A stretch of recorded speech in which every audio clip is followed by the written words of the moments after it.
Welcome to the new KVK story, Shifting Gears. This story focuses on ranged combat, yet it's very different from the traditional ranged fighting we are used to in Rise of Kingdoms. The map for this story is very similar to Tides of War. There are 4 camps: fire, earth, water, and wind.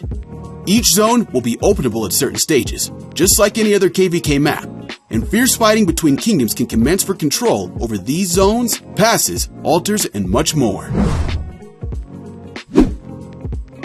In Shifting Gears, Bastions don't allow the unlocking of support skills like in Heroic Anthem. Instead, they provide Revamp coins along with the usual crystals in favor. These coins are also gained gradually at a rate of 80 per hour, and you can store a maximum of 10,000. They can be used to revamp any commander that you own.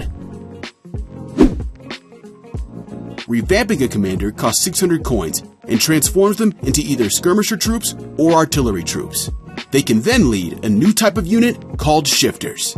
Shifters have the same base attributes as siege units, but half the load.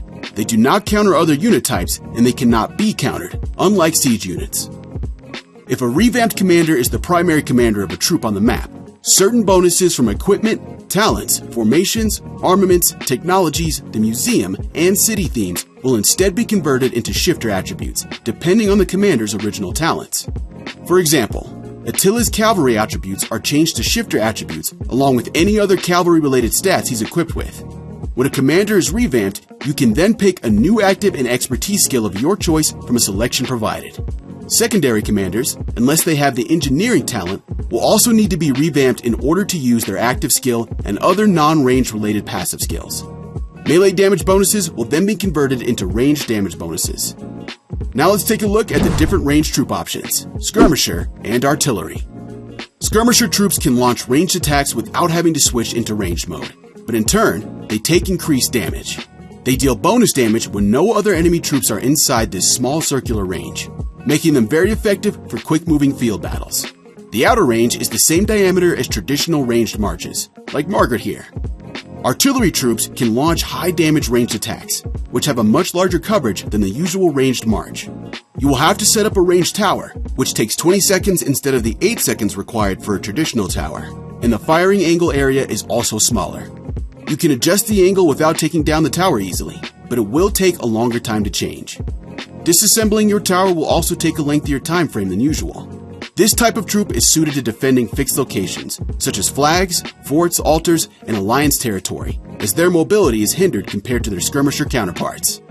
Crusader flags can be transformed into alliance arrow towers, which will attack non-friendly cities in range, reducing their city wall durability until it is forced to move away. No troops garrisoned in the city will be directly harmed by these towers.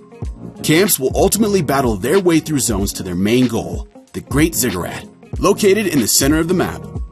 This structure is totally surrounded by a river, with only limited access points in the form of bridges. Expect some epic range conflict in this zone, which will end with one camp taking control and being crowned KVK champions. Are you ready for the new adventure, governors? Don't forget to like this video, subscribe to the channel, and start preparing for the Shifting Gears KVK. See you on the battlefield!